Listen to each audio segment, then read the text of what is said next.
you grow up. When your father gets you a chessboard instead of a ball. When you learn to cycle without side wheels. When you finish your homework by yourself. When you carry a pot of water home for the first time. When it's your third night without a proper meal. When your hands hold a sickle better than a pencil. You grow up.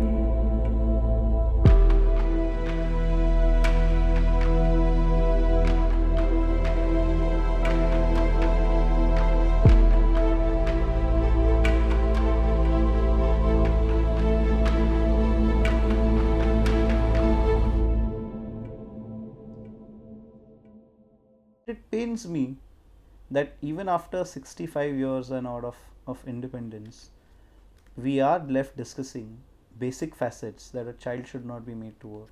In July 2016, our government passed an amendment to the Child Labour Prohibition and Regulation Act of 1986.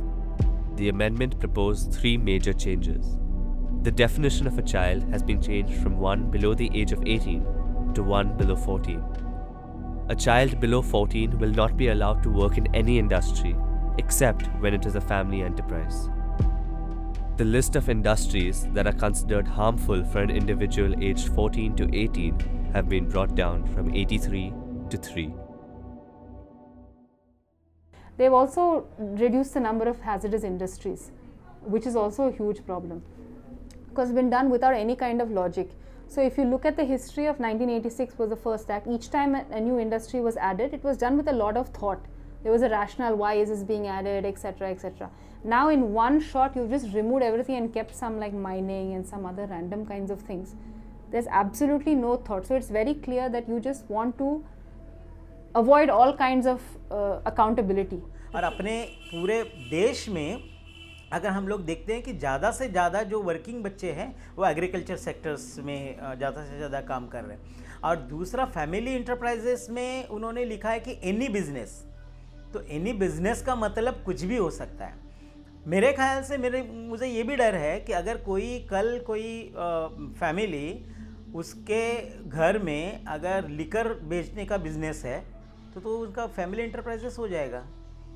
तो क्या उसमें हम लोग allowed करेंगे बच्चों को? Kids anyway help with their families regardless, okay? By stating it in these words, and this has happened through and through. Last 20 years I've seen in shops during the vacation the children will work. During harvest season the kids work in the field. During sowing season the kids work in the field. So that management has been on all these years. But when it is specified, it is only open to misuse. Because then it becomes, see, if it had not been, anyway it was happening and kids were balancing, right? And when there were kids working in other areas, we could go fight, saying the law gave you clause basically to fight. Now those are gone. Our party is very clear that there should be no violation of child labour in any way. There have been sporadic raids that have been conducted by our state governments in varied fields, whether it is even in labour classes factories where children are exploited. And I think that the bill that has been passed in Parliament is testimony to the fact that there will be no exploitation in the days to come. Government हर एक amendment पास कर देती है उसकी तरफ से, पर उसमें लूज फोल्ड बहुत ही होते हैं। जैसे कि चाइल्ड लेबर एक्ट है, बहुत सालों से चल रहा है चाइल्ड लेबर एक्ट, फिर भी आज की तारीख में चाइल्ड लेबर मौजूद है। हर एक इंडिया के कोने कोने में हम आप सामने देख सकते हैं तो ये चाइल्ड लेबर मौजूद है। तो अमेंडमेंट पास होना एक अलग बात है और उसका इम्प्लीमेंटेशन ठोस तरीके से पास होना वो दोनों अलग बात है, क्योंकि उसका सीधा असर बच्चों तक पहुंचना चाहिए। अमेंडमेंट कोई भी हो उसका बेनिफिट बच्चों को मिलना चाहिए। वो आज तक बेनिफिट किसी भी एंगल से नहीं मिलता है बच्चों को। वो अमेंड तो पड़ा है, कौन शहरी में पड़ा है, गांव में नहीं पड़ा है। कहूँ गांव में काम कर रहे हैं, कौन गांव में देखते हैं, कौन आएगा? ये डूंगर में काम कर रहे कौन आएगा डूंगर में? वो किसको बुलाएंगे कि फ़ोन करके ये बच्चा काम कर रहा है, मजदूरी कर रहा है, कौन बुलाएंगे?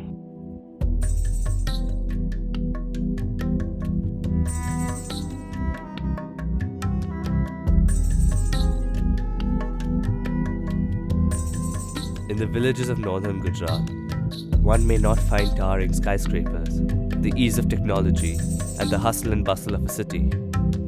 What one will find is a dream, which is nothing but a white lie.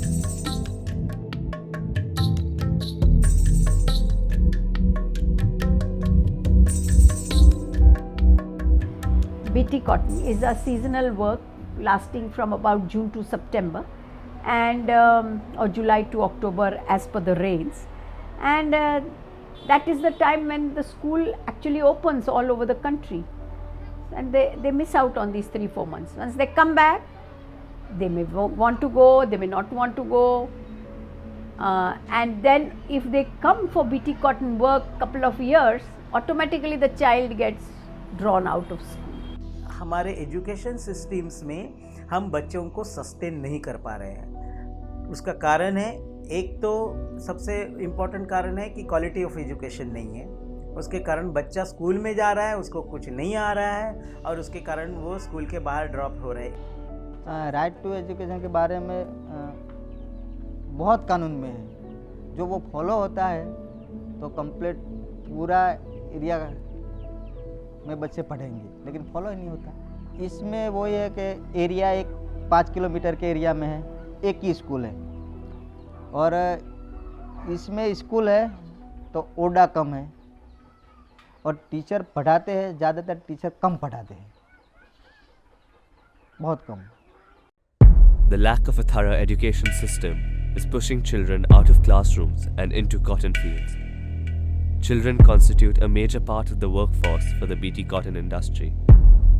They are engaged in manual labor in 3 stages of cotton production. First, the flowers are cross-pollinated by hand. Once the fruit ripens, the cotton pod opens. The cotton is then plucked and collected. The collected cotton is sent to the mills for ginning. During this process, the children work around heavy machinery and often injure themselves or even lose their hands. A father holds a child's hand while teaching him how to cross the road. A teacher guides a child's hand across the page as he struggles with a pencil. A mother grabs a child's hand to stop him from going astray. But does the child know whose hand to hold on to? There is a theory of nimble fingers while we talk of the child labor.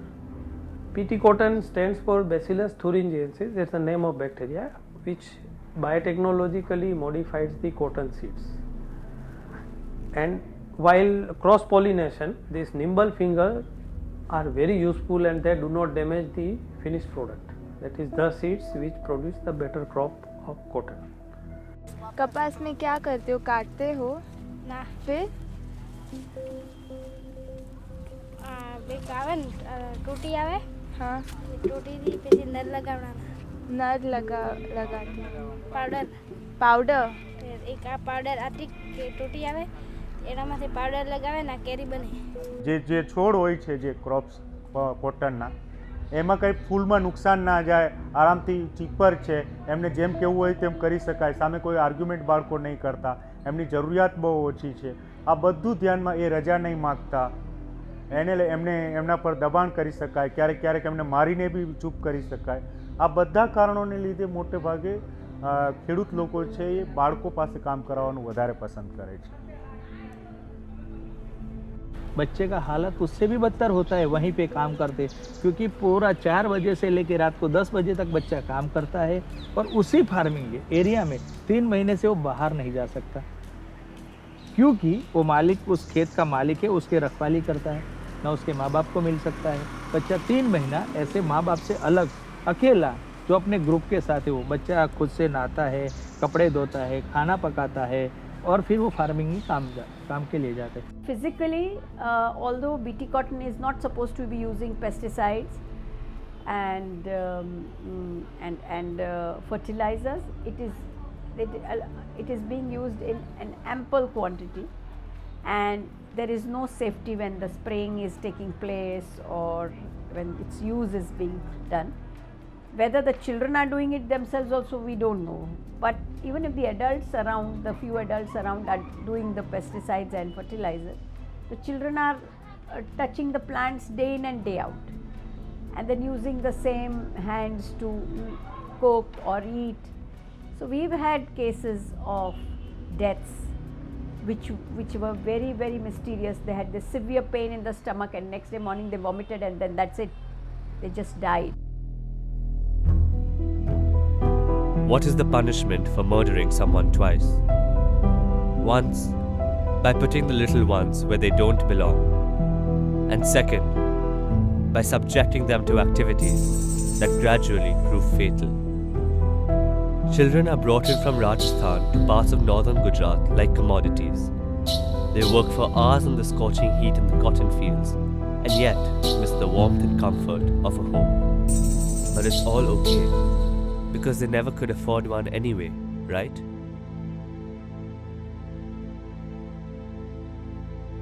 भाग में जाते हैं ना, ज़मीन ज़्यादा है इसके पास काम करने के लिए जाते हैं तो इसके बच्चे भी साथ में ले जाते हैं और क्या खाएंगे तुम, घर बैठे रहेंगे तो खाएंगे क्या, चलो मेरे साथ, ये सब प्रेशर भी है.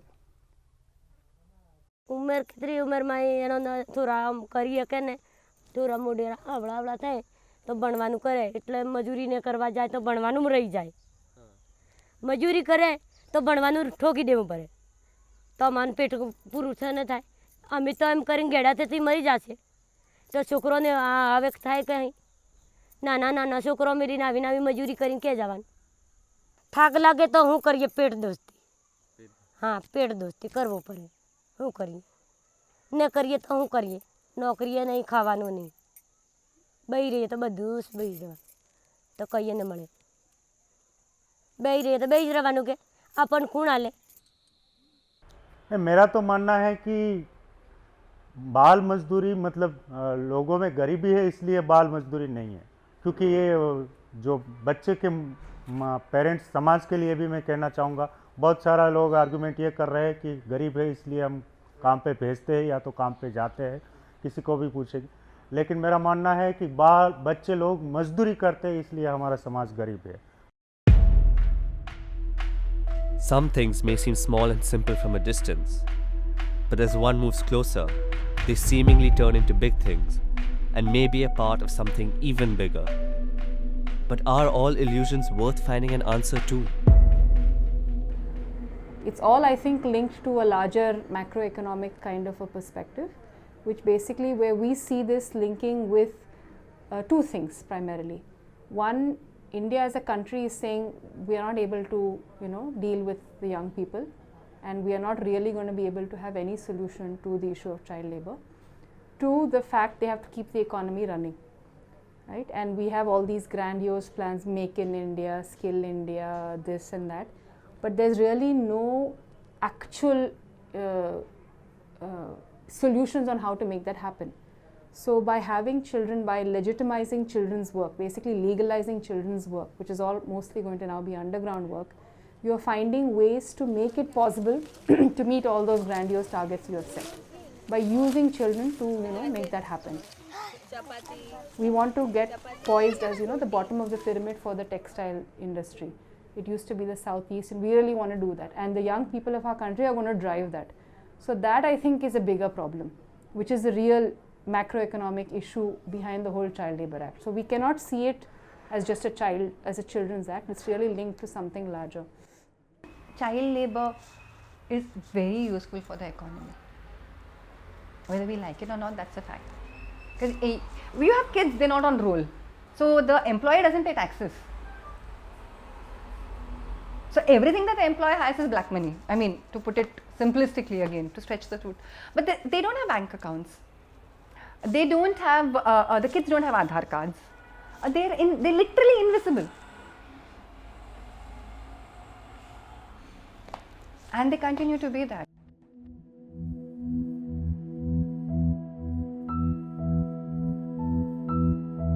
When was the last time you saw a child working? When was the last time you did something about it?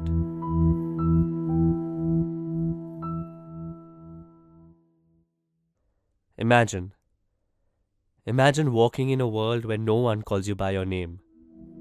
Imagine walking in a world where they all treat you the same. Imagine being quiet with so much more to tell. Imagine being invisible and wanting to ask for help.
What do we do now?